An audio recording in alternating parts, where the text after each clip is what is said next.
Hey, fellow angel enthusiasts, Devon Duerr here with some messages for you as well as some new angel guidance.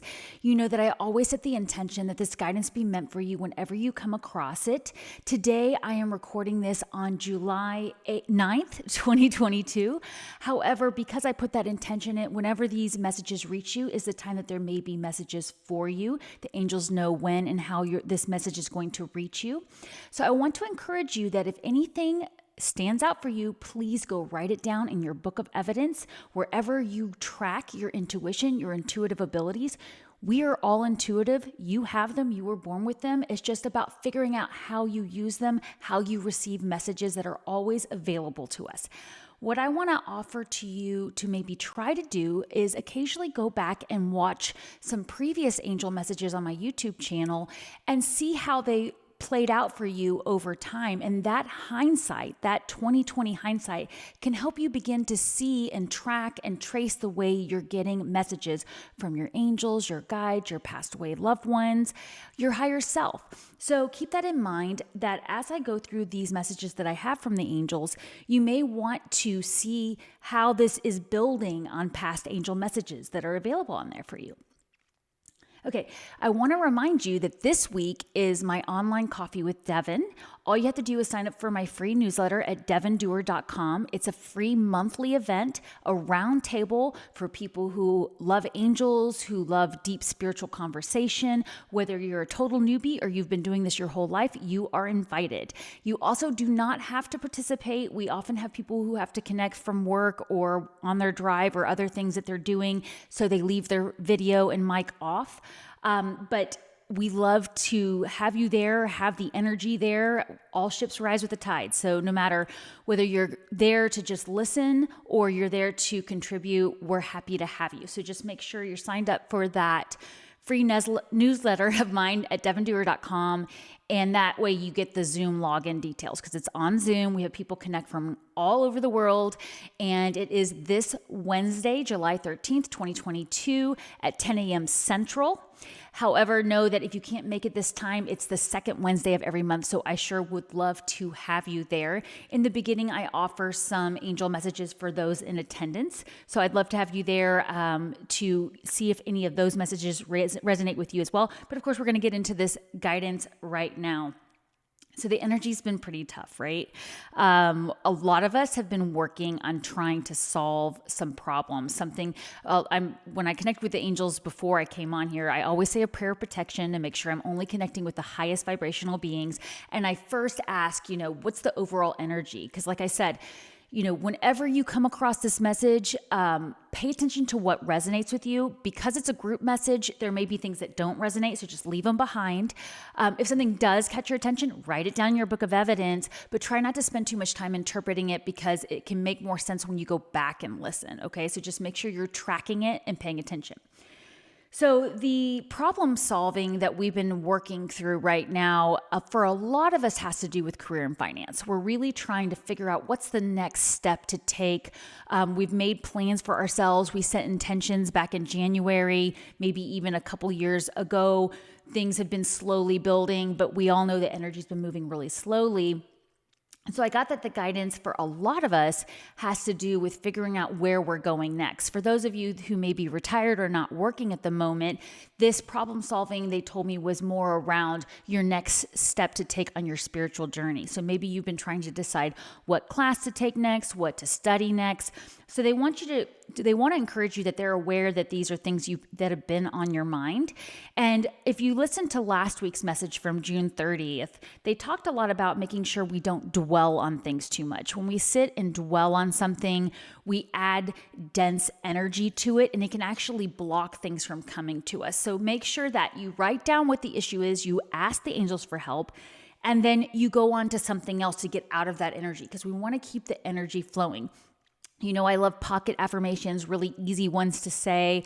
And the favorite one of my favorites that I always share with you is I am in divine flow. So make sure that when you're starting to feel dense and stuck on something, or you feel like you're dwelling on something, you can stop and take some deep breaths and say that affirmation a few times, even if it's just to yourself, to really kind of help you get back into alignment. So I do like to ask for guidance over these general 3 categories: career and finance, romance and relationships, or health and fitness. But I was asked last week, the guidance came through to not divide it specifically on that, because then it blocks you from receiving it in the way you're meant to. So that's why that first message about what's this next problem you're trying to solve, so to speak, and keep in mind that the angels don't see it as a problem at all. We're the ones that see it as a problem. So remember that. But whatever it is that you've been grappling with, trying to make decisions about, trying to move forward with, take all of these messages that I'm bringing through into that, because it could have something to do with a relationship, or trying to find new romance, or trying to take romance to a new level, or it could be with a sibling or a parent or a child. So it could also have to do with your own health and fitness and where you're trying to go with that.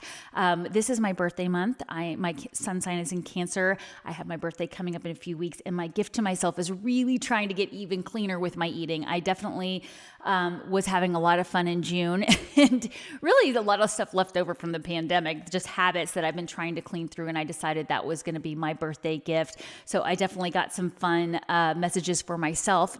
That's the fun thing about doing this stuff, is I get messages for myself as well. And I'll mention that as we get to it. I knew that what they were talking about for me.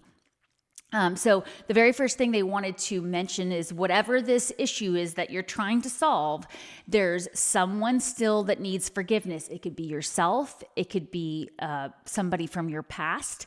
It could be a family member. But who is that person that pops to mind when you start thinking about something and you feel blocked?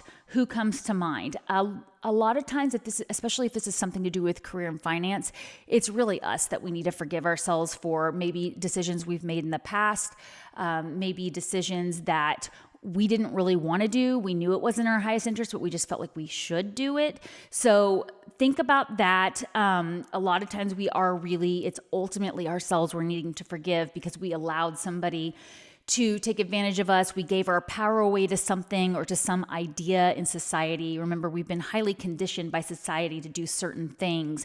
And sometimes we have to back up and see where that happened, and then forgive ourselves for not realizing that's what was going on, and move forward. So just let it go, because the encouragement was your desire, it really is within reach.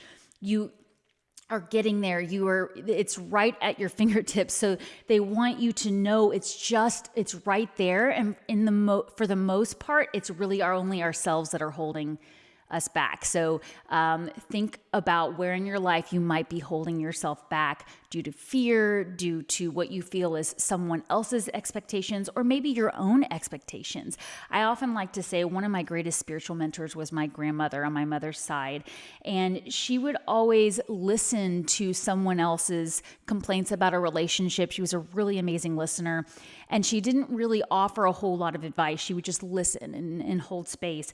But occasionally she would say this one phrase, which was, expectations, expectations, expectations. Where in our life have we placed expectations on others, in relationships, on ourselves, on where we thought we would be, at where we are in our life right now?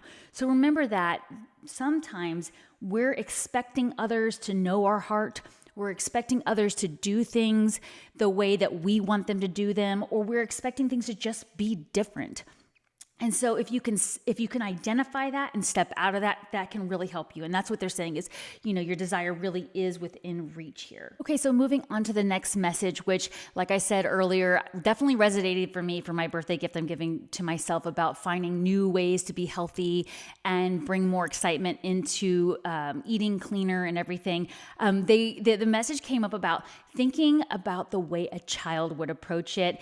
And for me specifically, it was that message of how good I feel when I go swimming with my kids. It's just, I feel like a kid, they love it, and I feel so healthy, and it just raises the vibration of my entire day for me, and really the entire week. We had a lot of fun swimming over the 4th of July holiday together. I bought some fun swim through rings for us all to swim through, and I felt so good. I thought, I need to get out here and do this more. So I knew that message for me was, when I'm feeling stuck with this new gift I'm trying to implement in my life, to get out and play with my kids. For some of you, it may be to just go back to thinking of things that you did as a kid to help you in your life, whether it's with a creative project, whether it's moving on with a relationship. because they did have guidance for a relationship around here talking about playfulness again. Sometimes when we feel like a relationship has gotten a little stale, we just need to find new ways to be playful. But to remember that you first have to love yourself first, because you can't offer energy to anyone else if you're feeling drained. So that was kind of the overall guidance with anything you're doing. But if you are here for a question about a relationship or romance, that is always going to be that message, that unless your cup is overflowing with love for yourself, it's going to be really hard to really offer that to someone else in a healthy way. So go have fun, go play, and that will be love for yourself, and that will attract that loving energy, because some of us have really allowed ourselves to get pulled into the way things are supposed to look in society with relationships. And I have to mention here that my friend Robbie Hunt, many of you have met her through Serious Joy with Christopher Witecki, or you have met her through my online coffees. She's just a friend of mine, a mentor, and has taught me so much. She's amazing. Definitely go check her out at Bite Size Astrology or ReverendRobbie.com. Robbie, you let me know in the comments if you want to put the link there. I'll address that again as we go.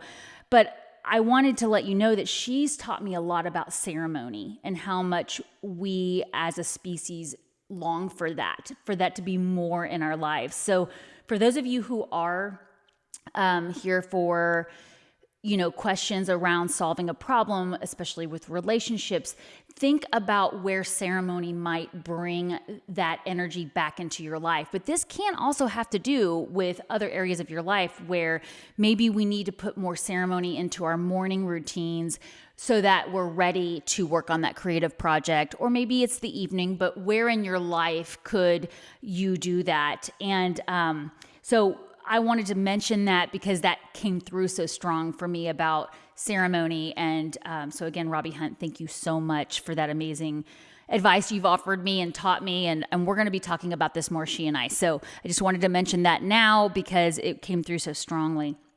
So then what do we do with all this guidance? Okay, what do we do now that you've heard about figuring out who you need to forgive, knowing that the problem you're trying to solve, the answer is within reach if you hold faith, knowing that we need to be playful with relationships, but we need to make sure we're loving ourselves first. And then where could we be bringing more ceremony and ritual into our daily lives? They're like, okay, the guidance was find ways to create that giving and receiving cycle. And what the vision that I gave for me was finding ways to go do things right now, offer things to your community, to yourself, to your higher self, to your family, your relationships, wherever this problem solving we feel like we are stuck with. That activating that giving and receiving cycle is going to really help you. And again, back with that idea of feeling like we're dwelling on something or we're stuck, the giving and receiving cycle is a wonderful way to break out of that energy. So where is there a way that you could either give back to your community or give back to yourself and open yourself up more to receiving? I know for me, I've definitely got some things coming up that make me feel so amazing about connecting with community. And that alone allows me to receive because I feel good when I'm doing it. So think about that for your daily routines and what you could do right now as you're hearing these messages. So remember, write down anything that's resonated with you. Please join me at this online coffee if you can. If you can't join it, you can also join my private Facebook group, Coffee with Devon, and ask questions in there. We have a great community there, and you can ask questions in there, and we'll try to get back to you. Somebody will answer you. And then also, you can connect with me through my YouTube channel, Instagram. I'm on TikTok and Facebook. I do offer angel messages in between coffees in a smaller form just to get people through. If you are a subscriber to my newsletter, I also put a separate angel message at the bottom of that in addition to these videos and things. So lots of ways for you to receive guidance, write it in your book of evidence, and then use hindsight to see how that message applied to you. That's one of my favorite things to do. I'm a student of astrology. Been studying it for many years. A lot of you know that, but those of you who have found me other ways may not realize it's a big, big part of my spiritual practice to study that. And one of the ways that I really started to understand how it influenced me was to go listen to old astrology reports and then say, oh, wow, that did happen that day on that, when there was that conjunction and these things going on. Because we do have some big things coming up for us. At the time of this recording on July 9th, this next week that's coming up for us, there's a lot going on. Things that have happened in history that, are the planets are aligned with. Go find an astrologer you trust to learn about that, because I'm still considering myself very much a student of it, but I do enjoy it. And I wanted to offer that example because it's a great thing to track as well. I track the energy of the moon with my moods sometimes. That was one thing that really got me into journaling and tracking my intuition and the way energy is affecting me. And I do have some stuff coming up that I'm going to be teaching about that, because I do have my new journal that I released in March that has the intuition tracker in it and teaches you how to connect with your angels or other energies on a daily basis. So please feel free to check that out on my website and let me know if you have any questions on that. Otherwise, I really hope I get to see you at an online coffee soon. If not, message me any way you can. Let me know in the comments if any of this resonated with you. It's always my honor to share. It's always my honor to connect with you. Thanks so much for listening. Bye.